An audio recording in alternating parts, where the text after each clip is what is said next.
Y yo le voy a invitar a buscar en su Biblia Efesios capítulo 2, verso del 1 al 10. Y en esta ocasión no puedo resumir, ¿sabe? El texto, ni siquiera una idea.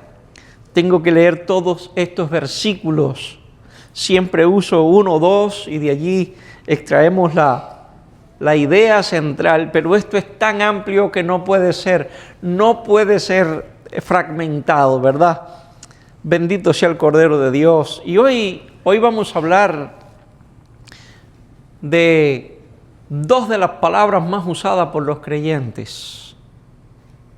Está en nuestro vocabulario, en las palabras que expresamos cada día y probablemente en cada momento. Y no solamente que la expresamos, sino que también la creemos, somos parte de ellas. Pero si bien esto es cierto, también es cierto que no dedicamos todo el tiempo a profundizar en la dimensión de estas palabras. Así que, de alguna manera, vamos a escuchar, vamos a hablar, vamos a compartir sobre estas dos ideas. Así lo expreso, que vinculan directamente la persona de Dios. Efesios capítulo 2, verso del 1 al 10.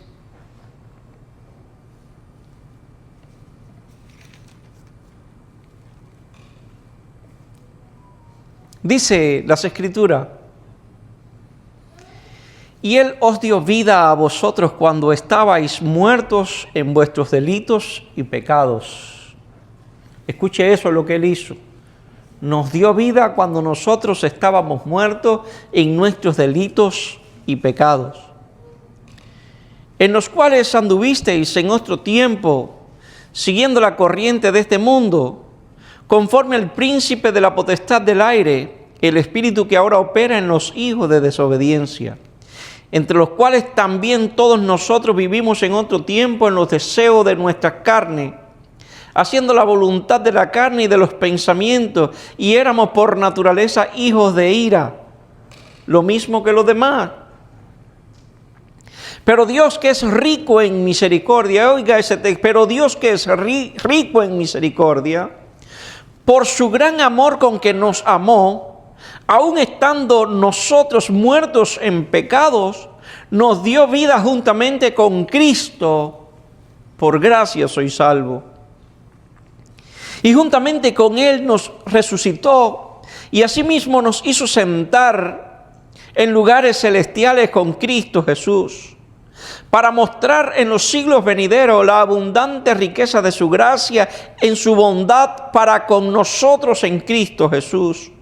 Porque por gracia sois salvos, por medio de la fe, y esto no de vosotros, pues es don de Dios.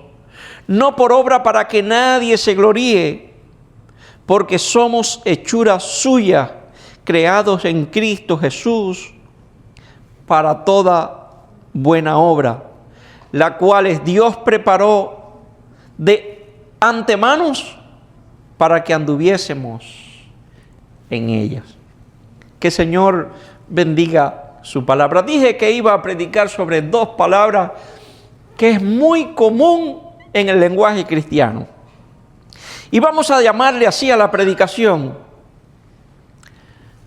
la misericordia que nos rescata y la gracia que nos transforma. Y de estas dos palabras, por ende, vamos a hablar de gracia y de misericordia y de gracia.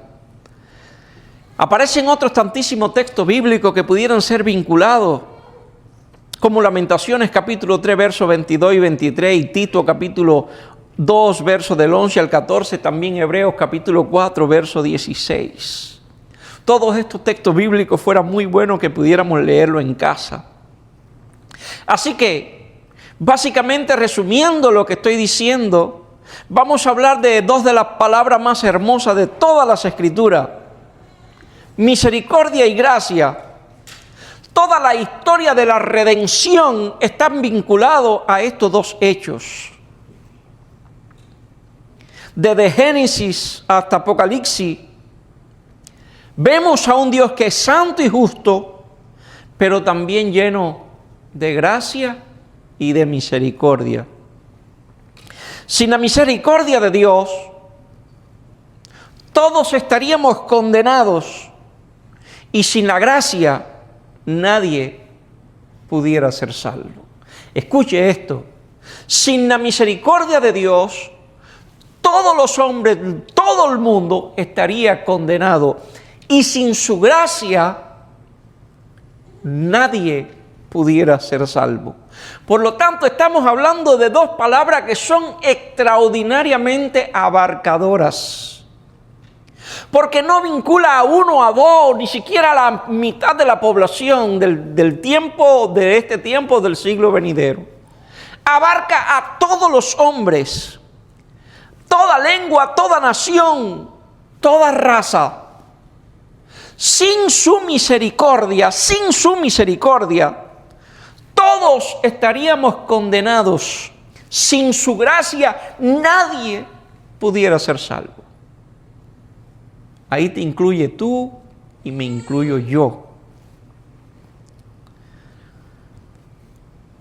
Una manera muy sencilla de recordar esto: la misericordia es Dios no dándome el castigo que merezco. ¿Escuchó eso? Son conceptos. La misericordia es Dios no dándome el castigo que merezco. ¿Sabe? Dios no dándome el castigo que merezco. En otras palabras, tu hijo o tu hija se portan mal y tú deseas corregirlo y darle una pequeña nalgada para que no sea abuso infantil en los tiempos actuales. Y tú no lo haces. Tú estás evitando ese castigo, no lo estás castigando. Bueno, esa es la misericordia. La misericordia de Dios, no dándome el castigo que merezco. Y la gracia, por su parte, es Dios dándome las bendiciones que no merezco. Oiga eso. Dios dándome las bendiciones que no merezco. Misericordia, Dios no dándome el castigo que merezco. Gracia, Dios dándome el concepto diría las bendiciones. Dios dándome las bendiciones que no merezco. Sí, escuche eso. Básicamente pudiéramos relacionarnos así de sencillo. Todo cuanto tenemos es por la gracia de Dios. Bueno de Dios, no merecemos nada, pero aún así Él nos ha dado todo. La misericordia nace del corazón compasivo de Dios. El versículo número 4 dice: pero Dios, que es rico en misericordia. Pablo pudo haber dicho: pero Dios que es misericordioso. No lo dijo así. ¿Por qué? Porque él quería resaltar la grandeza de la misericordia de Dios, para que nosotros pudiéramos entender que esto no es un hecho simple de un Dios soberano, todopoderoso, exclusivamente santo, no teniendo en cuenta algunas cositas que nosotros hacemos. Pablo define esta manera de una manera muy profunda. Dios que es rico en misericordia, Dios que es abundante en misericordia, Dios que es grandioso en misericordia, Dios que es amplio en misericordia. Así está definiendo el apóstol Pablo a Dios. Dios no dice que Dios es simple, Pablo no dice que Dios es simple o que tiene una misericordia chiquita o limitada. Dice que es rico porque la misericordia es parte del carácter de Dios. Así como la Biblia enseña que Dios es amor, también podemos entender que Dios es misericordioso. Así que la palabra misericordia describe la compasión de Dios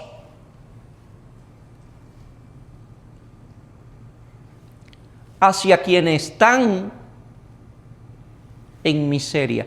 La compasión de Dios hacia quienes están en miseria o miserable. Ahora entiéndase que no estoy hablando de pobreza en el sentido económico ni de miseria del no tener. Estoy hablando de una miseria que simplifica a todos los hombres apartados de Dios. Así que Dios vio nuestra esclavitud al pecado, nuestra incapacidad para salvarnos. Dios vio nuestra condenación, nuestra desesperanza y decidió intervenir. Eso hizo Dios y decidió intervenir. ¿Cómo lo hizo? Hay un ejemplo bíblico que ilustra perfectamente esto. En la historia del hijo pródigo, cuando éste regresa a casa, él venía con la idea, con el discurso completo en su cabeza. Un buen discurso, un buen dicho, un buen hecho, todo perfecto. Pero cuando se presentó para decirle eso al padre, el padre dijo no. El padre lo interrumpió, no lo dejó ni siquiera hablar. Corrió a él, lo besó y lo abrazó, exactamente en la misma condición deplorable en el cual se encontraba el hijo. Por lo tanto, esta es misericordia de Dios, una parte de su carácter. Un elemento importante del carácter de Dios es la misericordia. Así que la misericordia detiene el juicio, no cualquiera, el juicio merecido. La misericordia detiene el juicio merecido. Por eso dice las Escrituras que la misericordia triunfa sobre el juicio. En Romanos capítulo 6, verso 23 dice, la paga del pecado es la muerte. Y ese era nuestro destino. La muerte es la separación eterna de Dios, simple y llanamente, para que pueda entender y sea más crudo el asunto, una condenación eterna, sin posibilidad de redención. Así que la justicia de Dios decía, debe morir, pero la misericordia dijo, buscaré una manera de salvarlo. Pero Dios no podía ignorar el pecado de la humanidad.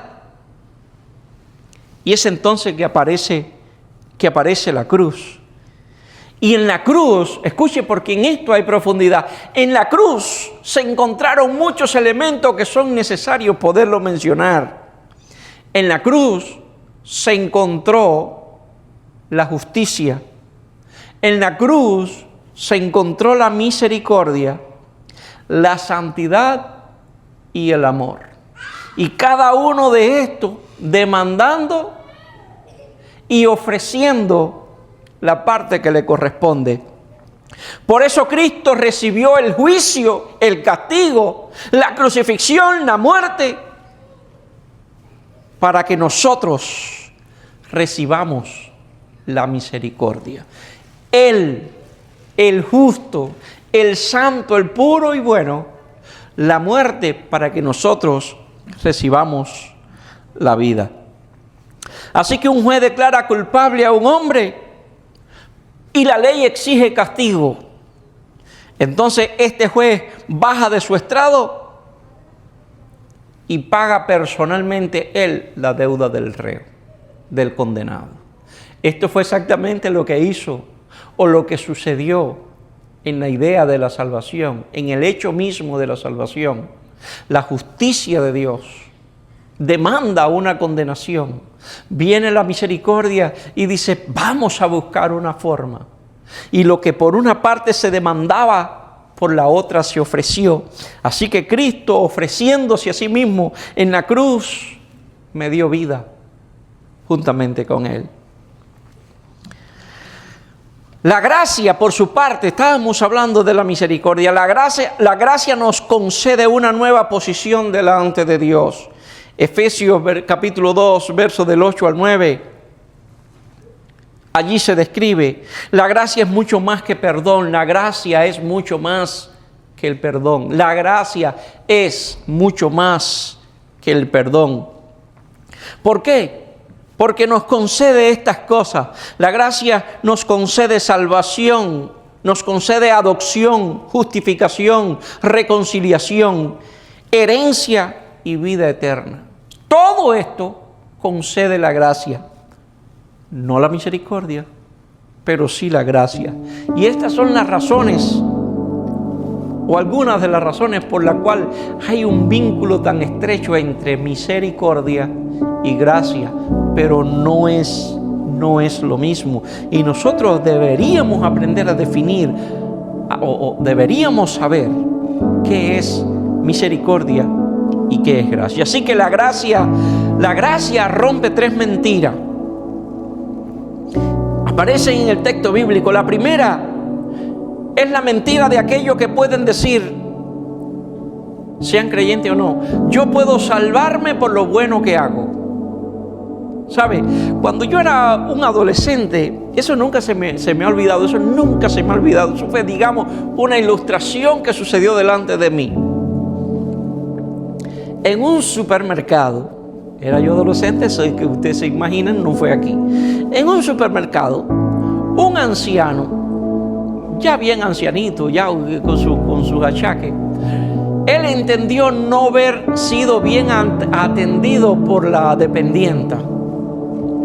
Y en su enojo le dijo a la dependienta, te vas a ir al infierno. Y créanme que yo nunca había visto una reacción tan llena de temor como la reacción de aquella dependiente.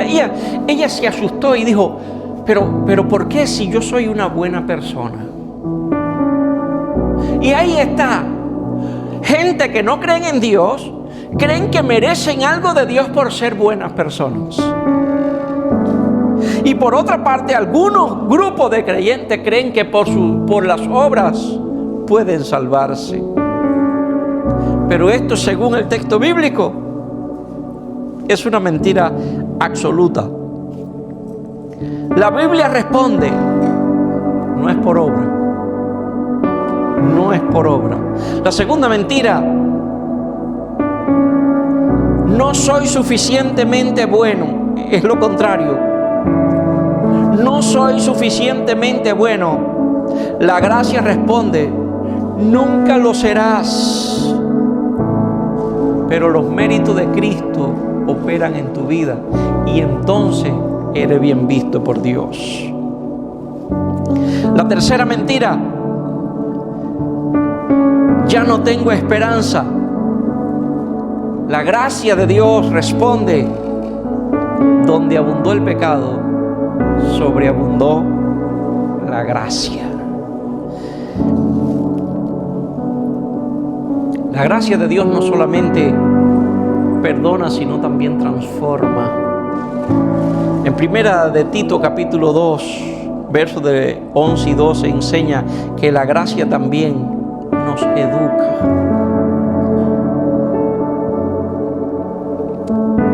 Muchos piensan que la gracia es una licencia para vivir como querramos, confundiendo así la libertad con libertinaje.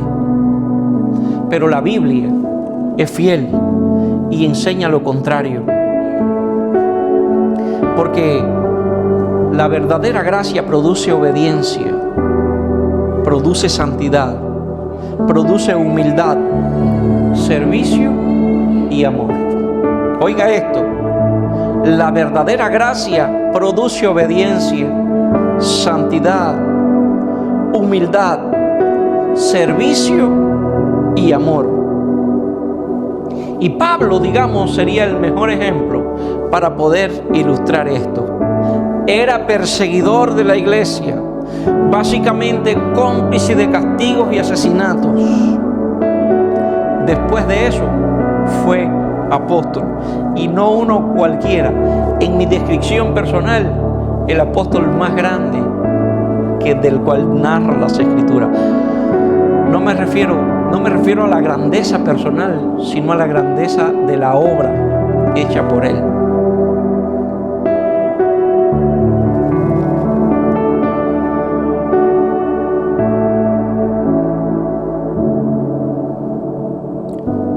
no porque cambió solo, sino porque la gracia lo transformó. Si no, Pablo todavía estuviera persiguiendo cristianos. Una manera de decir claro. Él no cambió solo. Dios intervino por su misericordia y salvó a Pablo, haciéndole apóstol. Cada día necesitamos misericordia y gracia. Hebreos capítulo 4, verso 16 nos enseña a acercarnos al trono y hacerlo confiadamente. ¿Por qué o para qué? Según el mismo escritor dice, para alcanzar gracia y hallar misericordia. O para alcanzar misericordia y hallar gracia. Así lo dice el texto bíblico. ¿Y por qué ambas? Porque nosotros seguimos siendo creyentes imperfectos y seguimos necesitando de su misericordia y de su gracia. Cuando caemos, necesitamos misericordia. Cuando debemos levantarnos, necesitamos gracia. La misericordia limpia nuestra herida. La gracia fortalece nuestras piernas para seguir caminando. ¿Lo está entendiendo de esa manera? Por lo tanto, nuestra respuesta debe ser una vida agradecida o llena de gratitudes. Nuestra respuesta a esta gracia y misericordia debe ser gratitud. Quien comprende la misericordia deja de vivir orgulloso, porque sabe que todo cuanto tiene no es el fruto o el resultado de su esfuerzo. Sabe que estas cosas proceden y provienen de Dios. Quien comprende la gracia deja de confiar en sí mismo. Quien comprende la gracia deja de confiar en sí mismo y entonces confía en Dios. Es allí donde entonces aparece la adoración, la humildad, el servicio, el perdón hacia otros y la compasión. El creyente que ha experimentado la gracia se convierte en un canal de gracia para otros. Se convierte en un canal de gracia para otros. La misericordia nos encontró cuando estábamos perdidos. La gracia nos hizo hijos cuando no teníamos ningún derecho. La misericordia quitó nuestra culpa. La gracia nos dio una nueva identidad.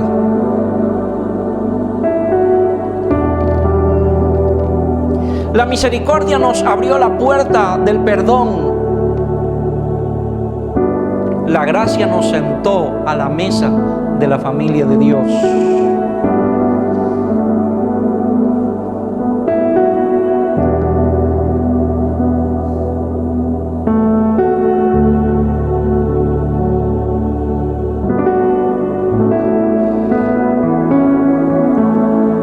Y sentado en la mesa, o a la mesa, de la familia de Dios, entonces te das cuenta que nada procede de ti, que todo procede de Dios. Entonces, yo necesitaba perdón. Actuó la misericordia. Yo necesitaba la salvación. Entonces actuó la gracia. La misericordia de Dios nos libró del infierno que merecíamos. La gracia de Dios nos dio el regalo del cielo o la salvación que jamás podríamos ganar por nosotros mismos. Y allí estamos. Vuelvo a leerte o a decirte esto. La misericordia de Dios nos libró del infierno que merecíamos. La gracia de Dios nos regaló el cielo que jamás podríamos ganar. Entonces entienda ahora el significado y la profundidad de estas dos palabras cuando cotidianamente decimos: Señor, gracias por tu misericordia. En otras palabras, gracias por no darme el castigo que merecía. Y cuando le decimos: Señor, tu gracia me sostiene, entendamos que estamos diciendo: gracias, Señor, por darme lo que no merecía. Sí, merecía el castigo, no te lo dio. En su lugar te dio la salvación que no merecías. Merecías la muerte, por su misericordia no te la dio. Te dio la salvación que sin duda no te merecía.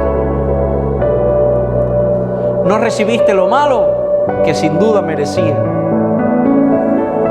Por su misericordia fue así. Y por su gracia tiene todo lo que tiene que no mereces. Así que entienda que hay profundidad en estas cosas y que en la cruz de Cristo, allí en el Calvario, convergen varias afluentes que son importantes: la justicia, la misericordia, la verdad, la gracia, el amor. Todo se manifiesta allí. Y no, digamos, hablando cada cual para su lado, sino poniéndose de acuerdo, vinculándose, para que todo quede satisfecho y conforme así la salvación del ser humano por el sacrificio de Cristo en la cruz del Calvario. Oramos. Padre, en el nombre del Señor Jesucristo, a ti sea la gloria, la honra, el poder y el honor. Gracias, Señor, por tu misericordia. Tu misericordia, Dios, por tu misericordia estamos aquí, y por tu gracia nos sostienes en pie. Bendice a tu iglesia y que esta enseñanza quede también en nuestros corazones, de tal manera que no sean dos palabras aisladas, oh Dios mío, o simple y llanamente parte del lenguaje, oh Dios mío, cristiano, sino que sean una verdad, oh Dios mío, en nosotros, y que nos pongan, oh Dios, en la postura de ser hombres y mujeres agradecidos de tener aquello por el cual ni siquiera hemos trabajado. Gracias, Señor, en el nombre del Señor Jesucristo. Amén y amén. Que Dios continúe bendiciéndote.